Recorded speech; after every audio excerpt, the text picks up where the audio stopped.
j'ai déjà eu un peu peur. Hé hé hé, j'ai un rêve sombre pour toi. Un spécial pour Halloween? Trop bien. Tout commence sur le parking d'un parc d'attractions. Je le sens mal ce coup-là. Mais non, t'inquiète pas. Je m'appelle Lorraine et j'ai un fils qui s'appelle Kaloum. Ce gosse est chiant avec son monsieur l'ours, il l'a encore perdu. Oh, je sens que t'es une quiche avec les enfants, toi. Mais non, regarde, en plus je l'emmène à l'Atlantic Island Park. Et en plus, je vais même me renseigner au guichet pour savoir s'ils n'ont pas vu son ours. L'employé me dit qu'ils n'ont rien et me conseille de respirer profondément et d'essayer de me souvenir du dernier endroit où j'ai vu l'ours. Au même moment, mon gosse entre en courant dans le parc alors qu'il va fermer. Mais l'employé me laisse entrer pour lui courir après. On voit qu'il t'écoute, ce petit. Je vais rien dire. J'entre à mon tour et sur le banc, je trouve une note du directeur nous invitant à explorer le parc pour avoir plein de souvenirs fabuleux. Pour le moment, je dois rattraper ce petit... On verra s'il aura le droit à un tour plus tard. Je monte l'escalator et le vois plus haut, mais il ne m'attend pas. Pendant la montée, il y a une sorte de tremblement de terre. Et d'un coup, je me retrouve dans la nuit, dans ce lieu qui a l'air terrifiant, plongé dans le noir. Oh non, pas un parc d'attractions de nuit et totalement vide. Et si, c'est exactement ce que je t'avais dit, que ce serait plus sombre. C'est pas faux. Qu'est-ce que tu n'as pas compris? Oh bordel, pas cette blague, et pose cette cuillère. Ok. J'avance un peu et vois mon casse-fils devant moi, qui s'enfuit en disant que je l'attraperai pas. J'en connais un qui va pas avoir de choco suisse, et c'est pas un poisson qui les aura mangés. Laisse Maurice en dehors de ça et course ton gamin. Oui, oui, je le suis. J'ai pas trop de choix en même temps. Je passe devant la maison hantée qui fait absolument pas peur, mais pas du tout. Je suis pas en train de me faire dessus, en me disant que je ne mettrai pas les pieds là-dedans. Devant, il y a un plan du parc avec indiqué que Kylian est là de Satan. Je présume que tu sais pas qui c'est ce Kylian. Absolument pas, et je m'en fous, je veux juste retrouver le petit et me tirer de là. Donc je continue direction le tunnel des contes. Oh, des contes! Génial! Je me demande lequel ce sera et comment il sera représenté. Tu verras. Sur le chemin, je trouve une des chaussures du mioche à quelques mètres d'une statue de la mascotte, qui est un écureuil un poil terrifiant et la plaque dessous n'aide pas. Déjà, il s'appelle Chad, il vit dans le noir et la crasse. Il s'énerve et aime se battre, et en prime, il aura un boulot pourri et mourra seul et dans l'oubli. Ouah, mais c'est quoi ce descriptif? Je sais pas, mais j'ai pas envie de croiser ce truc. Il manque plus qu'un flingue dans ses pattes et ce sera parfait.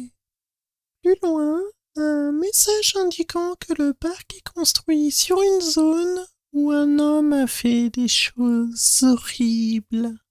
Horribles? Dans quel genre?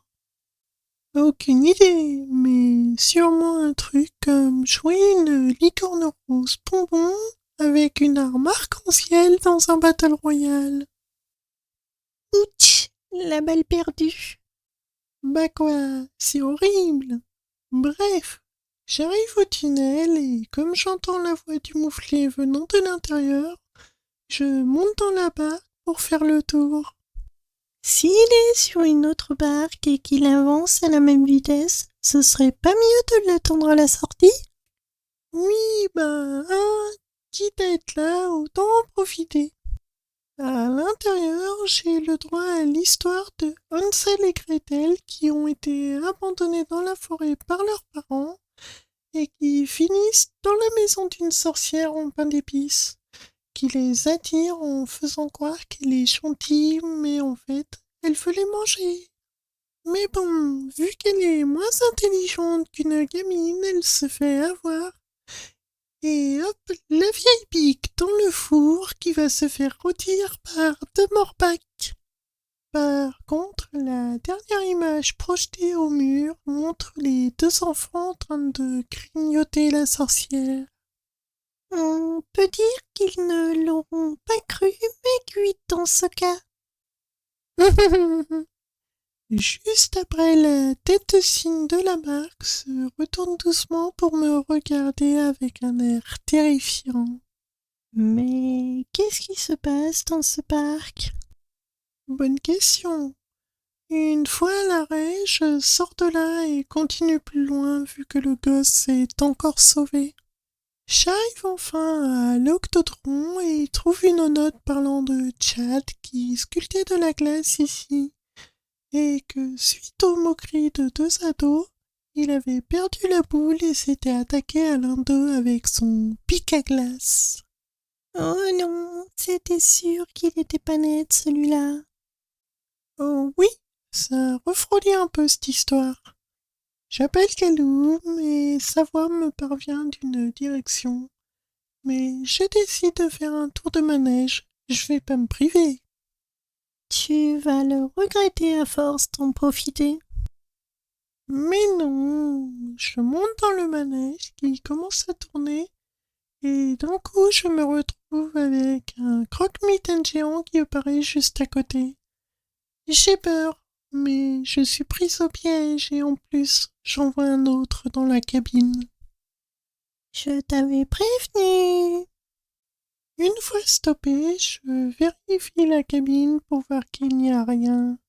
J'ai dû halluciner, donc je reprends ma route.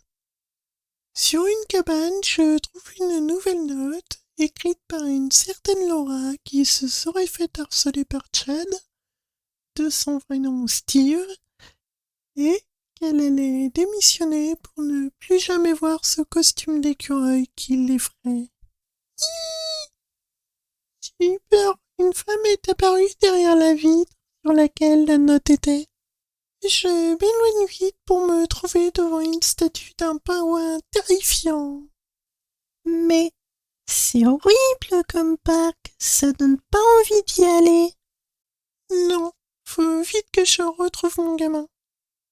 Direction les autotamponneuses, sur place. J'en vois une avec une batterie qui fait des étincelles dessus. Et, en m'approchant, j'ai une vision de moi, sur un lit, en train de me faire électrocuter.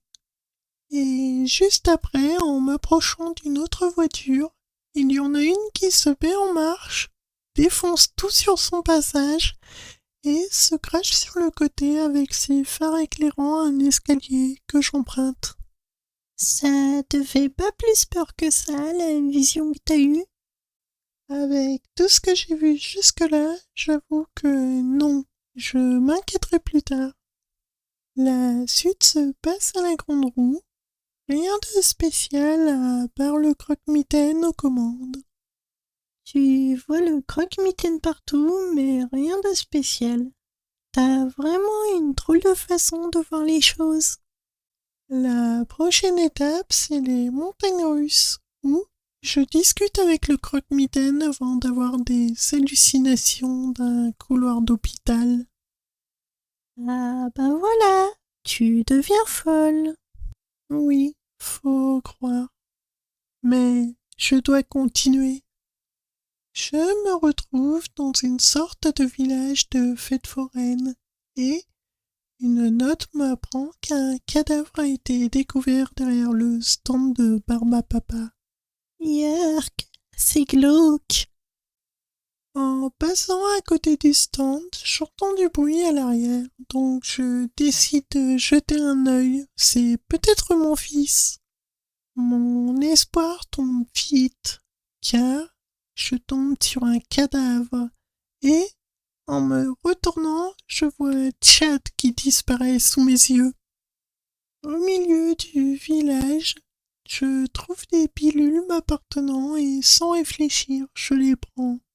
Ça calmera peut-être mes alus. Malheureusement, je me retrouve en bad trip avec le croque-mitaine qui me bloque le chemin en me disant de faire demi-tour. Donc, pas le choix. En faisant le tour par l'autre côté, je finis par voir des marques sur mes bras et je m'évanouis. Sacré bad trip. Oui. À mon réveil, ça va mieux, mais il fait toujours nuit et le petit n'est pas là. Donc, je me dirige vers le dernier endroit que je n'ai pas visité. Oh non, ne me dis pas que tu vas y entrer. J'ai pas le choix, faut que je le retrouve. C'est parti. Je m'engouffre dans la gueule et je me retrouve dans une pièce mal éclairée avec une lampe torche. J'avance jusqu'à voir un bonhomme en carton qui se lève et me fait peur. Je vais avoir besoin d'une bonne douche après ça. Au fond, j'aperçois le croque-mitaine passer une porte, que je m'empresse de passer aussi. Ça sent pas bon cette histoire. On verra bien. Derrière la porte se trouvent plusieurs pièces qui me font penser à chez moi, avec des films et romans. La chambre du gamin, la cuisine et autres. Au fond, je me retrouve à nouveau à la première pièce avec des choses qui ont changé. Par exemple, les synopsis des films et des romans, ou des notes sur lesquelles ont été rajoutés des commentaires. Très étrange tout ça. Oui, et plus ça va, plus c'est flippant. Après mon quatrième passage, le lieu change enfin et je retrouve Kaloum. Ah, enfin, tout est bien qui finit bien. Pas vraiment. Derrière moi, il y a Chad, puis le croque-mitaine qui me tient les mains dans lesquelles se trouve un pic à glace. Sans pouvoir me contrôler, je... Non, non, non. Regarde, on est à la maison.